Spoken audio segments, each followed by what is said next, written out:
Hi ಎಲ್ಲರಿಗೂ ನಮಸ್ಕಾರ. ಎಲ್ಲರಿಗೂ ನನ್ನ ಯೂಟ್ಯೂಬ್ ಚಾನಲ್ಗೆ ಸ್ವಾಗತ.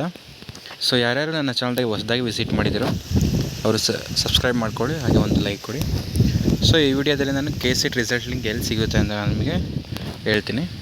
ಫಸ್ಟ್ ನೀವು KE ಅಂತ ಹೋಗಿ KE website CET online government.in ಹೋಗಬೇಕು. ಅಲ್ಲಿ ಹೋದ ತಕ್ಷಣ ಈ ಸೈಡಲ್ಲಿ 3 ಡಾಟ್ಸ್ ಕಾಣಿಸುತ್ತೆ. ಅದ್ರ ಮೇಲೆ ಪ್ರೆಸ್ ಮಾಡಿದರೆ ನಿಮಗೆ ಇಲ್ಲಿ ಪ್ರವೇಶ ಅಂತ ಬರುತ್ತೆ. ಪ್ರವೇಶದಲ್ಲಿ ಎರಡನೇ ಸೈಡಲ್ಲಿ UG CET 2025 ಅಂತಿದೆ. ಅಲ್ಲಿ ಹೋದರೆ ನಿಮಗೆ KCET ರಿಲೇಟೆಡ್ ಯಾವ್ಯಾವ ಡಾಕ್ಯುಮೆಂಟ್ಸಿಂದ ವೆರಿಫಿಕೇಷನಿಂದಾಗಲಿ ಅಥವಾ ಯಾವುದೇ ರಿಸಲ್ಟ್ ಲಿಂಕ್ ಆಗಲಿ ಇಲ್ಲಿ ನಿಮಗೆ ಅಪ್ಡೇಟ್ ಮಾಡ್ತಿರ್ತಾರೆ. ಇಲ್ಲಿ ನೋಡ್ಬೋದು. ವಿಕಲಚೇತನ ಅಭ್ಯರ್ಥಿಗಳಿಗೆ ವೈದ್ಯಕೀಯ ತಪಾಸಣೆ ಅದರದ್ದು ಸಹ ಲಿಂಕ್ ಇಲ್ಲದೆ ಕೊಟ್ಟಿದ್ದಾರೆ. ಮತ್ತು ನಿಮ್ದು ಯಾವುದೇ ರೀತಿಯಾದಂಥ ಡಾಕ್ಯುಮೆಂಟ್ ವೆರಿಫಿಕೇಷನ್ ಆಗ್ಬೋದು, CET ಕೌನ್ಸಿಲಿಂಗ್ ಬಗ್ಗೆ ನೀವು ಇಲ್ಲಿ ಹೋದರೆ ನಿಮಗೆ ಎಲ್ಲ ಥರದ ಲಿಂಕ್ಸ್ ಸಿಗ್ತವೆ. Thank you. ಯಾರು ಹೊಸದಾಗಿ ನನ್ನ ಚಾನಲ್ಗೆ ವಿಸಿಟ್ ಮಾಡಿದ್ದೀರೋ ಸಬ್ಸ್ಕ್ರೈಬ್ ಮಾಡೋದನ್ನು ಮರಿಬೇಡಿ.